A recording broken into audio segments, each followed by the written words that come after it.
Nigerians, it has become necessary for me to address you, having heard from many concerned Nigerians and having concluded a meeting with all the security chiefs. I must warn those who have hijacked and misdirected the initial, genuine, and well-intended protest of some of our youth in parts of the country against the excesses of some members of the now disbanded Special Anti-Robbery Squad, SARS. On Monday, 12th October, I acknowledged the genuine concerns and agitations of members of the public regarding the excessive use of force by some members of SARS. The choice to demonstrate peacefully is a fundamental right of citizens as enshrined in Section 40 of our Constitution and other enactments. But this right to protest also imposes on the demonstrators the responsibility to respect the rights of other citizens and the necessity to operate within the law. As a democratic government, we listened to and carefully evaluated the 5-point demands of the protesters. And having accepted them, we immediately scrapped SARS and put measures in place to address the other demands of our youth. On approving the termination of SARS, I already made it clear that it was in line with our commitment to the implementation of extensive police reforms.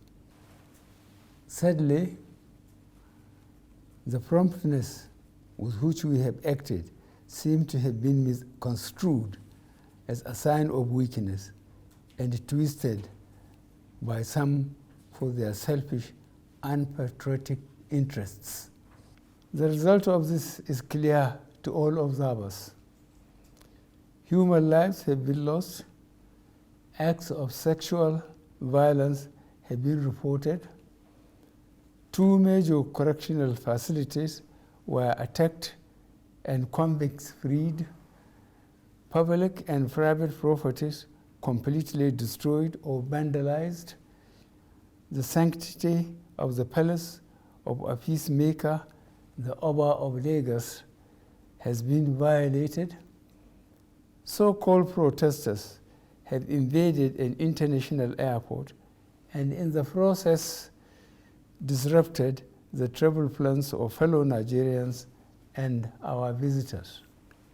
All this executed in the name of the End SARS protests. I am indeed deeply pained that innocent lives have been lost. These tragedies are uncalled for and unnecessary. Certainly, there is no way whatsoever to connect these bad acts to legitimate expression of grievance of the youth of our country. The spreading of deliberate falsehood and misinformation through the social media in particular, that this government is oblivious to the pains and plight of the citizens is a ploy to mislead the unwary within and outside Nigeria into unfair judgment and disruptive behavior. On the contrary, both our deeds and words have shown how committed this administration has been to the well-being and welfare of citizens, even with the steadily dwindling revenues and the added responsibilities and restrictions due to the coronavirus pandemic. Government has put in place measures and initiatives principally targeted at youth, women, and the most vulnerable groups in our society. These included our broad plan to lift 100 million Nigerians out of poverty in the next 10 years. The creation of 75 billion Naira National Youth Investment Fund to provide opportunities for the youth and the micro, small, and medium enterprises survival fund, through which government is A, paying 3 months' salaries of the staff of the 100,000 micro, small, and medium enterprises. B, paying for the registration of 250,000 businesses at the Corporate Affairs Commission. C, giving a grant of 30,000 Naira to 100,000 artisans. And D, guaranteeing market for the products of traders. These are in addition to many other initiatives, such as A, farmer money, B, trader money, C, market money, D, N-Power, E, N-Tech, and F, N-Agro. No Nigerian government in the past has methodically and seriously approached poverty alleviation like we have done. With regards to the welfare of police personnel, the National Salaries, Income and Wages Commission has been directed to expedite action on the finalization of the new salary structure of the members of the police force. The emoluments of other paramilitary services are also being reviewed upwards. In order to underscore the importance of education in preparing youth for the future, this administration has come up with a new salary structure and other incentives for our teachers. Let me, at this point, reaffirm the federal government's commitment to preserving the unity of this country. We will continue to improve good governance and our democratic process, including through sustained engagement. We shall continue to ensure that liberty and freedom, as well as the fundamental rights of all citizens, are protected. But remember that government also has the obligation to protect lives and properties, as well as the right of citizens to go about their daily businesses freely and protected from acts of violence.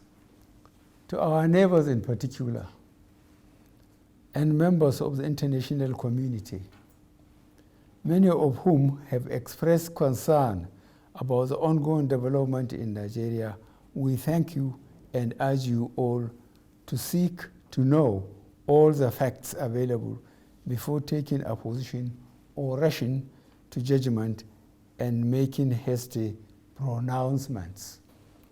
In the circumstances, I would like to appeal to protesters to note and take advantage of the various well-thought-out initiatives of this administration designed to make their lives better and more meaningful, and resist the temptation of being used by some subversive elements to cause chaos with the aim of truncating our nascent democracy. For you to do otherwise will amount to undermining national security and the law and order situation. Under no circumstances will this be tolerated.